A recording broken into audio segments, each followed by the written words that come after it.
അതുപോലെ തന്നെ നമ്മുടെ പെൺകുട്ടികളുടെ മുക്കിനെ പറ്റി പറഞ്ഞാൽ, ഞാൻ ഇവിടെ പരസ്യമായിട്ടൊന്നും പറയുന്നില്ല, വളരെ ഗതികെട്ട നിലയിലാണ്.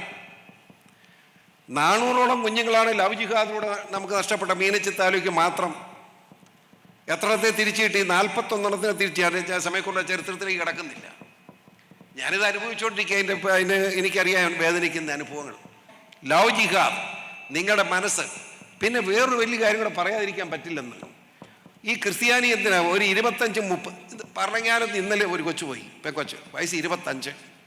ഇന്നലെ രാത്രി 9:30 പോയത്, തപ്പിക്കൊണ്ടിരിക്കുക.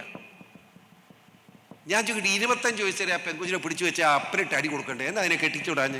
ഇതറിയാതെ പോയിട്ട് കാര്യമൊന്നുമില്ല. അതുകൊണ്ട് നമ്മുടെ ക്രൈസ്തവ കുടുംബങ്ങളിൽ ഞാൻ ചോദിക്കട്ടെ, മുസ്ലിം പെണ്ണുങ്ങൾ പഴയ്ക്കുന്നില്ലല്ലോ, എന്താ കാര്യം? 18 തികയുമ്പോഴേ പിടിച്ച് കെട്ടിക്കുക. നമ്മളോ ഒരു 28-29 ആയാലും വല്ല ശമ്പളം കിട്ടുന്നതാണ് കെട്ടിക്കുകയില്ല. എന്നാ അതിൻ്റെ ശമ്പളം ഇങ്ങ് പോരട്ട് ഊറ്റി എടുക്കാമല്ലോ. അതാണ് പ്രശ്നം.